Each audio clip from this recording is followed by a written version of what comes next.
તારીખ 23/7/2026ના રોજ બપોરે 11:30 વાગે મહેસાણા તાલુકામાં આવેલા જૂની સેઢાવી ગામ ખાતે જમીન વિવાદ બાબતે થઈ બબાલ। ત્યારબાદ ₹1.5 લાખના સમાધાન પેઠે આપ્યા હોવાના આક્ષેપો સાથે પીડિત પરિવારને પૈસા નથી મળ્યા તેવા પણ આક્ષેપો કરવામાં આવ્યા છે। શું છે સમગ્ર બાબતે, આવો જાણીએ પીડિતની જુબાની।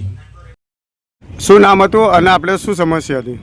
મારી જમીન બાબતની સમસ્યા હતી, પણ મારે મારઝૂડ કરી અને મને દવાખાને દાખલ કરાવી દીધી। મને તો જમીન બાબતમાં મને માર્યું અને મને મેં મારી સમાધાન કરવા આવ્યા હતા, પણ મેં કીધું મારે ખાવા ખોરાકી હાલો, મારે 100 મહિનાનો ખાટલો હોય, એટલે એ બેન કહે કે હું તમને સમાધાન કરી દો તો હું તમને ખાવા ખોરાકી હાલે ભાઈ, એટલે ભાઈ અમે સમાધાન કરી દીધું, બીજું કોઈ નહીં। પણ હજુ સમાધાન કર્યું પણ અમને ખાવા ખોરાકી હાલતા નહીં, એટલે મારે ફરીથી કેસ કરવા આવવું પડ્યું। શું કયું ગામ છે અને ક્યાં બનાવ બન્યો હતો? જૂની સેઠાવી મારું ગામ, પણ હું જે તો મેચ રમવા એ મને મેચ રમતો મને ઉઠાવ્યો ગાડીમાં અને જો માટી ભરતા હતા એકન લઈ જઈને મને માર્યો। તમને શું ક્યાં ક્યાં ઈજાઓ પહોંચી? મારા હોય એક ત્યાં ફ્રેક્ચરી હોય, એક નળી કાઢી છે, બ્લડ નહેર છે, અને હજુ મને ડૉક્ટરે રજા આલી નહીં ને દવાખાને આવી જાય એવું।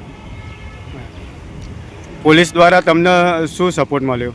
પોલીસવાળા આવ્યા હતા પહેલાં તે મારા જોડે બયાન લઈ ગયા અને મેં એમ કીધું હતું કે સાહેબ મારે કેસ જ કરવો, પણ એરિયા કેસ લખીને ગયા। ફરીવાર મને મારા બૈરું જીતું તે મને આલી નહીં કોપી, એટલે પછી પાછું આવ્યું। પછી બીજા દાર હું પહેથી રજા લઈને જાઉં તે પાછું રોબરી સ્ટેશનમાં પોલીસ સ્ટેશનમાં કેસ કરવા જાઉં કે ભાઈ મને ખાવા ખોરાકી આલી નહીં, એના માટે કેસ કરવો, તે મને બીવરાઈ કે તમે સમાધાન કરી દીધું હોય, બીવરાઈને મને ઘેર કાઢી મળ્યો। સમાધાન પેટે કોઈ રકમ આપી હતી તમને? મને આપે ત્યારે ₹1.5 લાખ, પણ મને અમારા હાથમાં કોઈને આલ્યા નહીં પૈસા, સીધા દવાખાનામાં ભરતી જાય। અમને રૂપિયો આલ્યો નહીં, હું દવાખાનામાં એડમિટ હતો, મને કોઈ ખબર જ નહીં। બરાબર।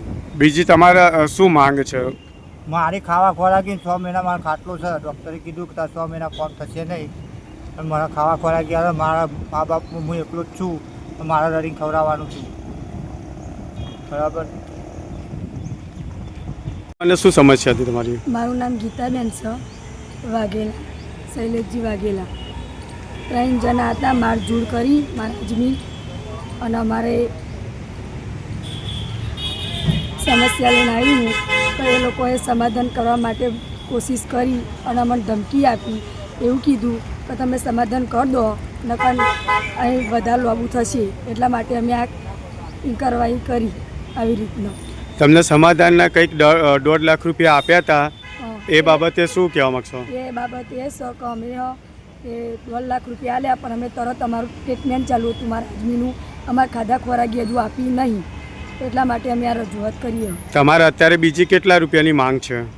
માંગ તો અમારે હજુ કરીશું અમારા રીતે, પણ અત્યારે જે અમારી માંગ હોય ત્યાં મારઝૂડ કરી 12 મહિના લગી ખાવા ખોરાકી અમારી આપો। બરાબર।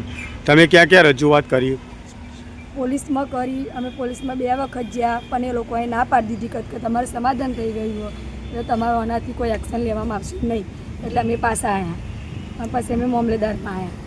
મામલેદારમાં વાત કરી અને પછી વકીલ જોડે વાતચીત કરી કે આવી રીતે અમારો પ્રોબ્લેમ હોય, એ રીતે અમારો પ્રોબ્લેમનો કોઈ સોલ્યુશન લાવો, અમારે આટલી એરિયા